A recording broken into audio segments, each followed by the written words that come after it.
आज हम बात करने वाले हैं एक ऐसी क्राइम कहानी की जिसका नाम है आखिरी कॉल। ये कहानी एक बंद हो चुके केस से शुरू होती है, लेकिन खत्म होती है सिस्टम के सबसे गहरे, सबसे काले राज पर।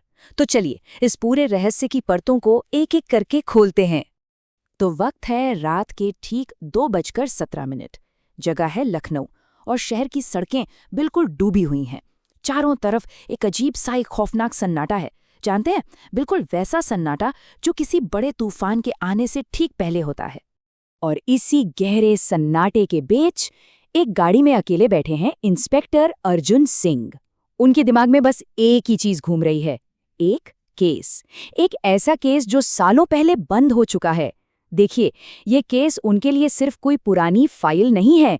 नहीं, ये तो जैसे उनकी नाकामी का एक जीता जागता सबूत है, एक ऐसा बोझ जो उन्हें आज तक सोने नहीं देता। और ठीक तभी उनका फोन बज उठता है। एक अननोन नंबर। वो फोन उठाते हैं और दूसरी तरफ से एक बहुत ही धीमी, एक रहस्यमयी फुसफुसाहट सुनाई देती है। अगर सच जानना है तो अंदर आ जाओ। और बस इतना कहकर कॉल कट जाती है। तो ये थी वो रहस्यमयी कॉल, एक ऐसी कॉल जो इंस्पेक्टर अर्जुन को वापस उसी अंधेरे में खींच कर ले जाती है जहां से वो सालों से निकलने की कोशिश कर रहे थे।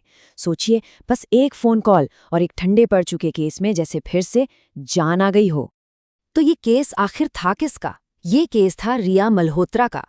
5 साल पहले की बात है। रिया अचानक गायब हो गई, जैसे हवा में घुल गई हो। न कोई सबूत मिला, न कोई सुराग, कुछ भी नहीं। केस ऑफिशियली बंद कर दिया गया, एक और अनसुलझी पहेली मानकर। लेकिन अब इस एक रहस्यमयी कॉल ने उस धूल भरी फाइल को फिर से खोलने पर मजबूर कर दिया है। अब सवाल ये था कि कॉल आई कहाँ से थी। खैर, लोकेशन उन्हें ले जाती है शहर के बाहर एक पुराने वीरान पड़े मकान की तरफ। अर्जुन जानते थे खतरा है, लेकिन सच जानने के लिए उन्हें अंदर तो जाना ही पड़ेगा। और बस यहीं से उस वीरान घर के राज के साथ कहानी का सबसे दिलचस्प मोड़ शुरू होने वाला है। तो अर्जुन हिम्मत करके उस पुराने गेट की चरमराहट के साथ अंदर दाखिल होते हैं। अंदर चारों तरफ बस धूल है और एक अजीब सी खामोशी। लेकिन तभी उन्हें ऊपर की मंजिल से किसी के कदमों की हल्की सी आहट सुनाई देती है। वो फौरन अपनी पिस्तौल निकालते हैं और धीरे धीरे सीढ़ियां चढ़ने लगते हैं। ऊपर एक कमरा है और उस कमरे के बीचों बीच रखी एक कुर्सी पर बस एक फोन पड़ा है और कुछ नहीं। अर्जुन सावधानी से उस फोन को उठाते हैं। अब जाहिर है दिमाग में एक ही सवाल है, इस फोन की रिकॉर्डिंग में आखिर है क्या? क्या ये वही सच है जो 5 सालों से कहीं दबा हुआ था, या फिर ये कोई बहुत बड़ा जाल है? अर्जुन प्ले का बटन दबाते हैं और कमरे में एक लड़की की कांपती हुई, डरी हुई आवाज गूंजती है। इंस्पेक्टर, अगर आप ये सुन रहे हैं तो शायद मैं जिंदा नहीं हूं। ये सुनते ही अर्जुन के हाथ कांपने लगते हैं। वो आवाज को पहचान गए थे। ये रिया मल्होत्रा की आवाज थी। रिया की बात अभी पूरी भी नहीं हुई थी कि रिकॉर्डिंग अचानक कट जाती है और फिर एक दूसरी आवाज सुनाई देती है। ये आवाज बिल्कुल शांत है, ठंडी और इतनी जानी पहचानी कि अर्जुन के रोंगटे खड़े हो जाते हैं। सच हमेशा सामने होता है अर्जुन, बस तुम उसे देख नहीं पाते। अर्जुन का चेहरा एकदम सफेद पड़ जाता है। वो इस आवाज को बहुत अच्छी तरह पहचानते थे। और जैसे ही उन्हें सब कुछ समझ में आता है, कमरे का दरवाजा धड़ाम से बंद हो जाता है। अब वक्त था आमने सामने की टक्कर का, सच का सामना करने का। दरवाजे पर कौन था? दरवाजे पर जो शख्स खड़ा था वो कोई और नहीं बल्कि एसीपी विक्रम राणा थे। हाँ, वही विक्रम राणा, अर्जुन के मेंटर, उनके गुरु, वो इंसान जिसने उन्हें पुलिस की नौकरी का क ख ग सब कुछ सिखाया था। इससे बड़ा विश्वासघात और क्या हो सकता था?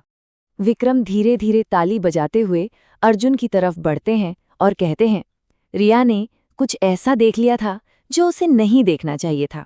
साफ साफ ये एक कबूलनामा था। अब जाकर तस्वीर पूरी तरह साफ हो रही थी कि रिया आखिर गायब क्यों हुई। अर्जुन गुस्से में पूछते हैं, क्या तुमने उसे मारा?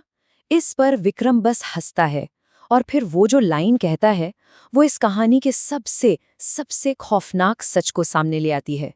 मैंने नहीं, सिस्टम ने मारा है और मैं ही सिस्टम हूं। सोचिए, ये सिर्फ एक डायलॉग नहीं है, ये इस बात का कबूलनामा है कि जब कानून के रखवाले ही भक्षक बन जाएं, तो क्या होता है।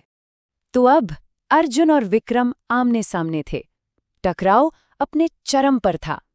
और ठीक इसी वक्त कहानी में एक ऐसा मोड़ आता है जिसके बारे में किसी ने दूर दूर तक सोचा भी नहीं होगा। एक जबरदस्त ट्विस्ट।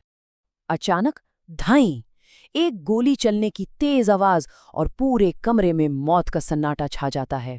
एक पल के लिए तो जैसे वक्त ही रुक गया। अर्जुन को लगा गोली उसे लगी है, लेकिन नहीं, वो तो सही सलामत खड़ा था। गोली लगी थी विक्रम को। वो अब खून से लथपथ जमीन पर पड़ा था और कमरे में अब 2 नहीं बल्कि 3 लोग मौजूद थे। और गोली चलाने वाला वो तीसरा शख्स, वो कोई और नहीं, रिया मल्होत्रा थी।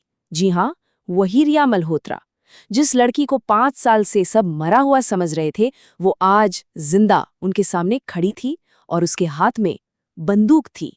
ये था इस कहानी का सबसे बड़ा, सबसे चौंकाने वाला खुलासा। तो इस जबरदस्त मोड़ के बाद अब वक्त था कहानी के आखिरी सच का। और ये सच सामने लाता है वो इंसान जिसे अब तक हर कोई सिर्फ एक शिकार, एक विक्टिम समझ रहा था। रिया की आंखों में अब डर का नामो निशान नहीं था। वो अर्जुन की तरफ देखती है और कहती है, मरने के लिए छोड़ दिया था मुझे, लेकिन मैं बच गई। पिछले 5 साल मैं सिर्फ एक चीज के लिए जिंदा रही, बदला। और जाने से ठीक पहले वो अर्जुन से अपने आखिरी शब्द कहती है, इंस्पेक्टर, कुछ सच कभी कोर्ट तक नहीं पहुंचते, कुछ सच बस खत्म कर दिए जाते हैं।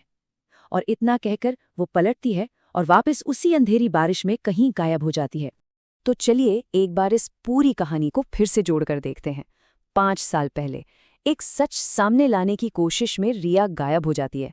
आज रात उसी सच का खुलासा होता है और एक तरह का इंसाफ भी होता है। और फिर अगली सुबह सिस्टम एक झूठी कहानी बनाता है और केस को हमेशा हमेशा के लिए बंद कर देता है। तो आखिर में बचता क्या है, चलिए देखते हैं। ऑफिशियल रिपोर्ट के मुताबिक एसीपी विक्रम राणा एक ऑपरेशन के दौरान शहीद हो गए। एक हीरो की मौत। रिया मल्होत्रा का केस, वो तो हमेशा के लिए बंद हो चुका है। लेकिन हकीकत क्या है? हकीकत ये है कि इंस्पेक्टर अर्जुन उस सच को जानते हैं जो कभी किसी फाइल में दर्ज नहीं होगा। और रिया, वो एक बार फिर गायब है, लेकिन इस बार वो कहीं बाहर है, शायद अपने तरीके से इंसाफ करने के लिए। और ये कहानी आखिर में हमें एक बहुत बड़े सवाल के साथ अकेला छोड़ जाती है। सवाल ये है कि जो कुछ भी हुआ वो बदला था या इंसाफ? जब सिस्टम खुद ही सबसे बड़ा अपराधी बन जाए तो एक इंसान का उठाया गया कलम क्या कहलाता है? इस सवाल का जवाब शायद कानून की किसी किताब में नहीं मिलेगा। ये तो सोचने वाली बात है।